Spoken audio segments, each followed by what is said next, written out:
عزیزانو دا پوزیشن دی، دا چې زمونږ نیستي ده، دا چې زمونږ خواري ده، دا چې زمونږ مسافري ده، دا چې زمونږ غلامي ده، د دې بله وجه نشته. د دې وجه دا ده چې زمونږ د وطن واک او اختیار زمونږ د کام نه دی. پښتونخوا ملي پارټي دا واک او اختیار غواړي. دا واک او اختیار دا کار که عزیزانو د یو سلو کسانو په شهادت کې دی شوی، من قسم دی که چارباغ ته تاسو ته راغلی.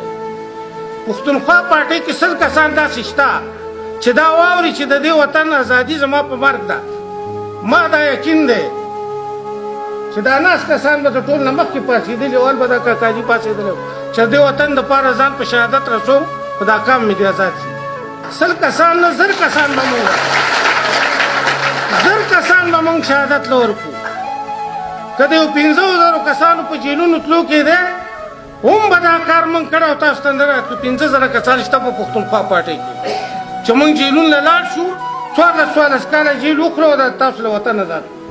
خو عزیزانو دا زمونږ په جیلونو په 15,000 کسانو په جیل باندې واضح نه کېږي تر څو چې دا کام د کام په حیثیت د دې خپلې پارټۍ سره ونه درېږي، د دې خپلې پارټۍ ملګرتیا ونه کړي او چې د دې ملګرتیا یې وکړه. عزیزانو ګوره دنیا کې یو ټکی د ازادۍ ټکی دی.